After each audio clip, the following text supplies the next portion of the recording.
Yes, sir! Yes, sir! Yes, sir!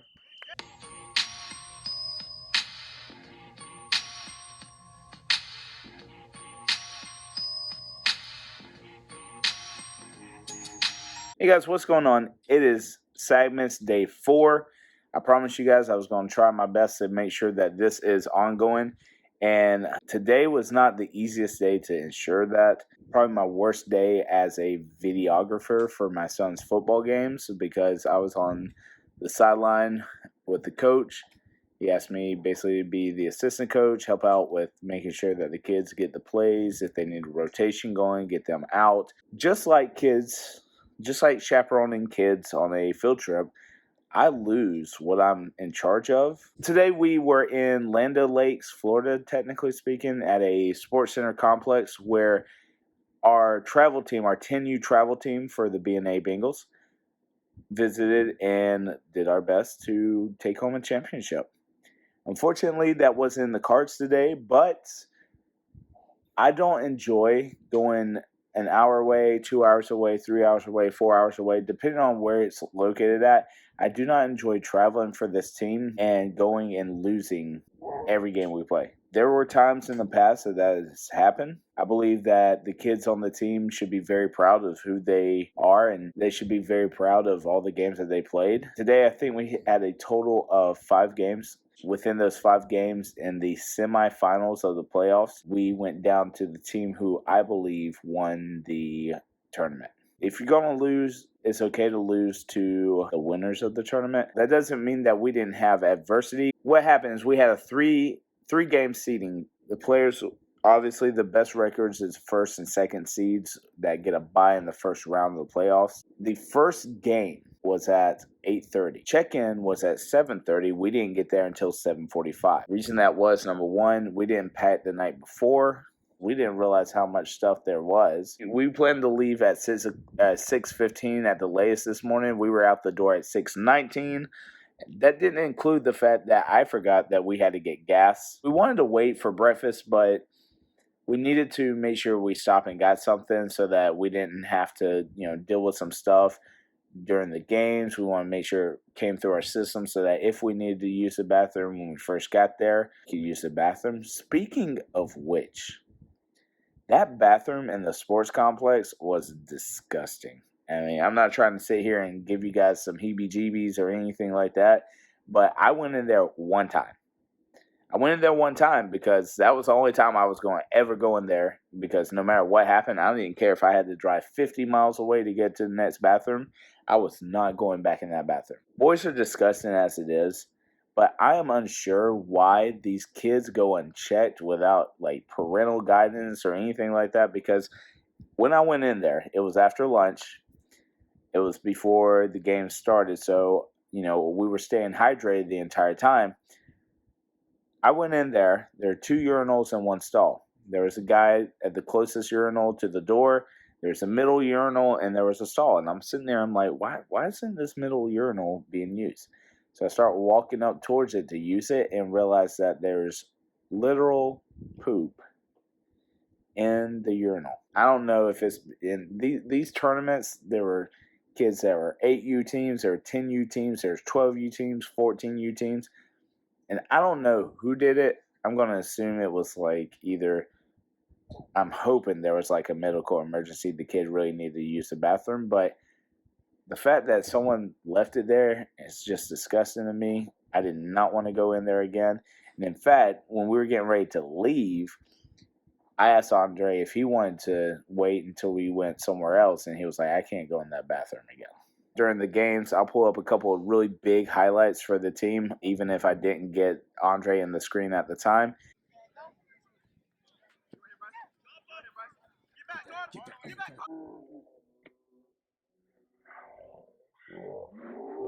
Yes, sir! Yes, sir!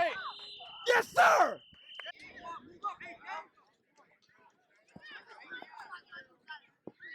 Ooh, that kid! He made a lot of great plays. Everybody on the team made a lot of great plays. But the fact of the matter is, that he had two that really stuck out to me. During the second game of the seeding part of things, they were playing. They were playing. It was really close game, and they were literally the team that they were facing were on the goal line. When they were on the goal line, we did man coverage. For some reason, somehow Andre ball was just thrown. The quarterback thought he had him, like a yard route. Quarterback thought he had him, and Andre just popped that ball in and ran it all the way to touchdown. It was a pick six, and it was crazy. It was a great play. It was right before halftime. That's exactly right. They were about to score going into halftime, and that would have made the game really close. Andre took it right before half, all the way back. Keep your man right there, pull it. Go! Run! I want him! Yes, sir! Don't let... Yes, sir! Whoa!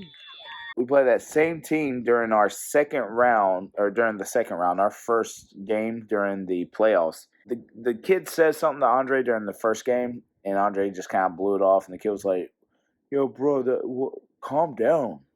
Well, first of all, number one, if you can't handle the smoke when you try to set a fire, then you don't start anything, number one. Number two, you don't mess with Andre. And not that Andre is like, perfect, not that Andre's, he's going to have that mentality that if you mess with him, he's going to mess with you right back. He's going to stand up for himself and what he believes in. But he said something during that first game, and I kind of like put it off, and then they go to play again, and Andre hits a critical first down.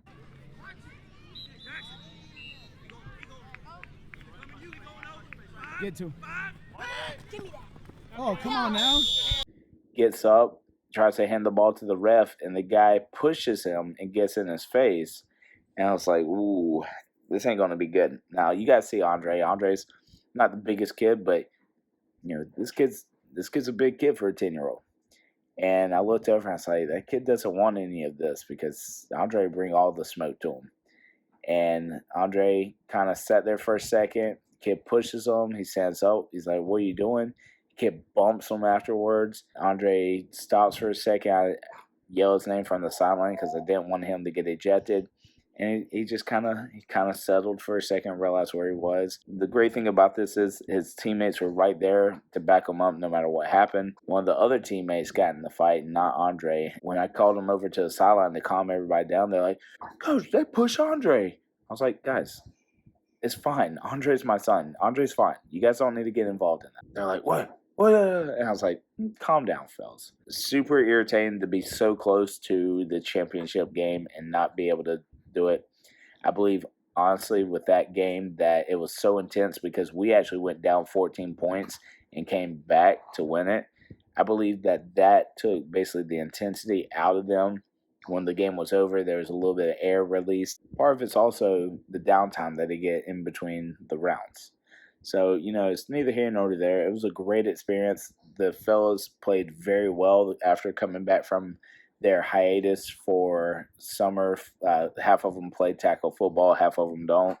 So they came back from their hiatus of the travel football, like actual tackle football team. And we've had 3 practices since being back. So nothing to say but, love for the kids. They did a great job. Andre did a great job. He showed out. He did what he needed to do. We are exhausted. It was only an hour and a half drive on the way back because it's Saturday night. It's a late night. It took us 2+ hours to get back. On the way home, we couldn't figure out what to eat. My wife in the back seat suggested BurgerFi. No, I didn't. What did you say? I said I'm ordering BurgerFi. Oh, she didn't suggest nothing. You're right. She told me we're having BurgerFi. And so I was like, okay. So she asked me what I wanted to eat. The CEO, if you guys don't know burgers, go to BurgerFi right now and get a CEO. It's the bomb. I wanted to make sure that we got fries and onion rings because my wife goes to BurgerFi in reality for the onion rings. But I wanted some fries as well. Tomorrow, I'm going to be on crutches. This gout thing it's not a joke. Even if I take my pills right now and guzzle water, it's no joke. That burger, after eating it, was literally the best burger I've ever had. And if you guys have siblings who are, little babies, or you guys are parents of newborn babies, you know how difficult an entire day is with a child, especially at a active tournament where she doesn't get the attention that she did. My wife did a great job taking care of her and helping out with what she needed to do. The baby did a really good job. For the most part, she took some really big naps, was exhausted. When she woke up, she wasn't super fussy. And you guys can hear her right now. She's waking up again saying, I was not out at a tournament this entire weekend to be sit here put to sleep. So that being said, time for Dad Sad to come in. Hope you guys have a great day, and I'll catch you guys tomorrow.